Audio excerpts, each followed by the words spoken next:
Hello Isopod fans, and thanks for joining us today. Do you want to see something different? Well, today I have something different in mind, and we're going to do some Isopod setup reviews. First of all, I want to thank everybody that submitted a video for me to review their Isopod setups. I'm going to keep this very, very constructive. This isn't to belittle or make fun of anybody. This is straight, let's all learn from each other and take a look at our Isopod setups and see if we can make improvements to keep our animals healthier and eventually maybe to get more babies.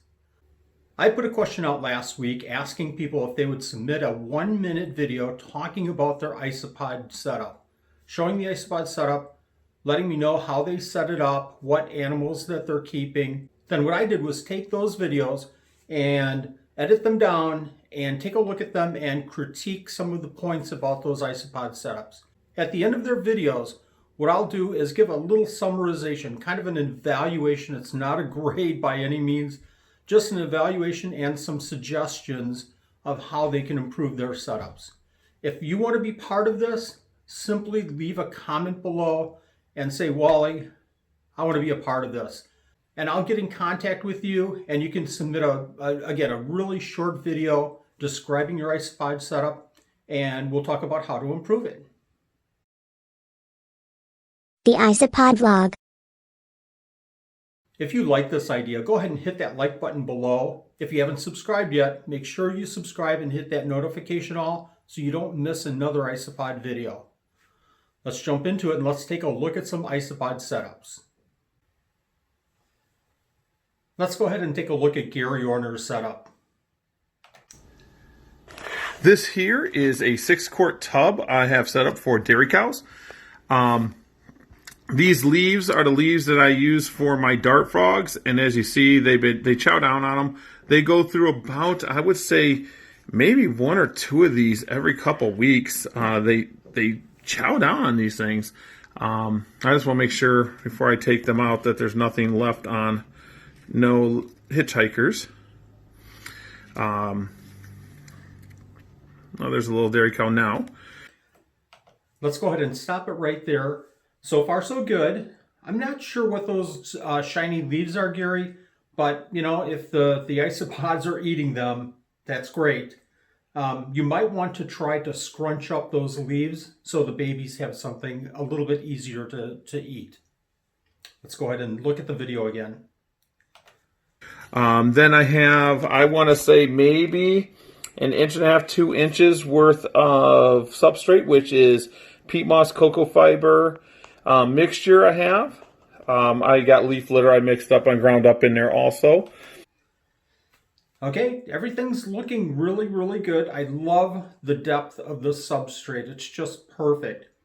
Coir fiber, peat moss, I'm not a great big fan of. I'd rather use dirt or worm casting, something more with substance. But the depth is absolutely perfect. Substrate's tough though, you know, for me to judge. But if they're doing well, that's great. Let's go ahead and take another look. Then I have this moss. I believe this was reindeer moss. I like the green look. It gives me something else to look at when I get in there. The babies stay on this side. This is a side that I missed. Okay, talking about the moss, I'm not sure what reindeer moss is. It might be like a lichen. It might be great. Keep me posted on this. I'd really like to find out how that moss does for you. Again, it's really hard for me to know, looking at this video, if that moss is moist enough.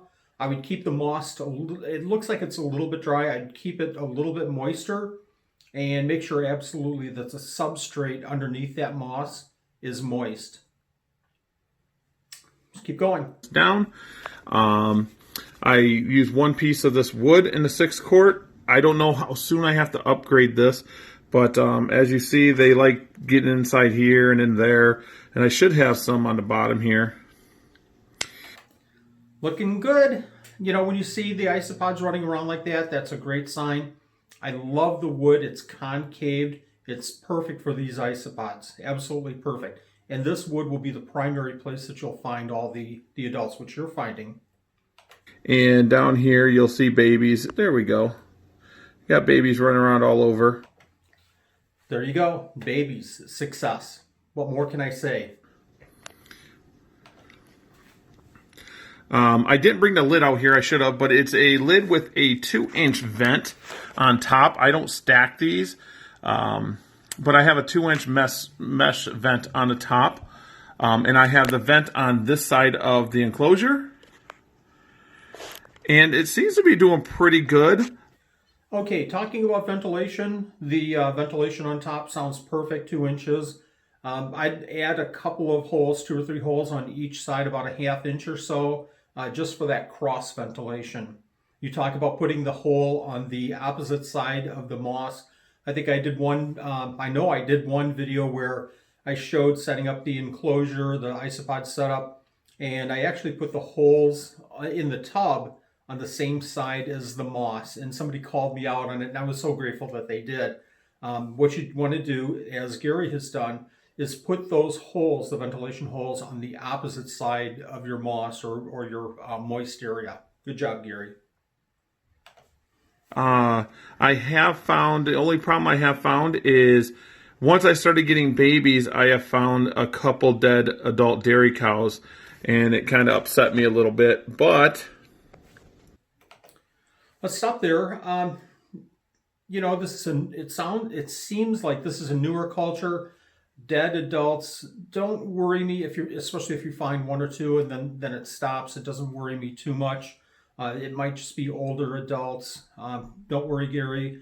You know, kind of keep an eye on that, but I wouldn't worry too much about that.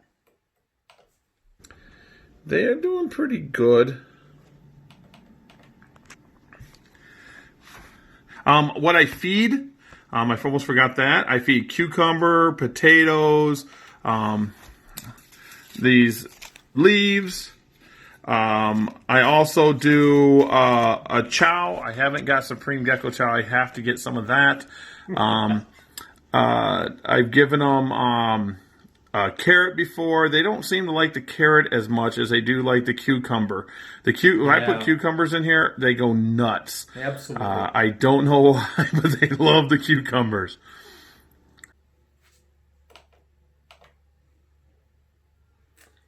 Okay, great video. I started again. Sorry about that. Great video, Gary. Absolutely perfect. This is exactly what I was hoping people would send in for an example.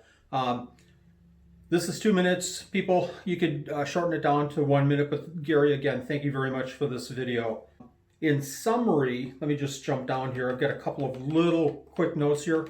In summary, I talked about the grading, you know, some way to indicate if there's a big issue, a minor issue, or just something to be aware of. And in this example, Gary, in your setup, I'd give it a yellow. Everything's running just perfect, I think. A couple of little changes here. You want more cross ventilation. That's one thing that I would do with this enclosure. You absolutely want some decaying wood in there somewhere, just even if you find small pieces. I know that we go through winter and you're in Green Bay, so you probably are still sitting under 2 feet of snow. But find some decaying wood, flake wood, and put that in the substrate. It doesn't have to be a lot, just something for them to munch on. Make sure your moss and the substrate underneath is moist. Again, hard to tell in this video, but it looks like it might be a little bit dry. You've got babies, you know, you're almost perfect there, other than a couple of little things here. One thing that I would do is I would move this, I would move these isopods into a larger enclosure, especially dairy cows. So if you can go, you know, in a couple of months from the 6 quart over to a 12 or 15 quart, and then when you make that move, use the dirt or the worm castings, because excuse me, because this culture is really going to explode on you, especially with the foods that you're feeding and everything that you're doing right in here.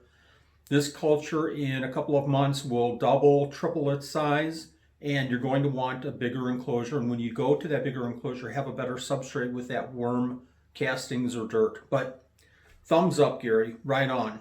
Good job. Thank you very much. Hi, Isopod fans. Well, I'm in the middle of this video, editing this video. I was planning on doing 3 different reviews today.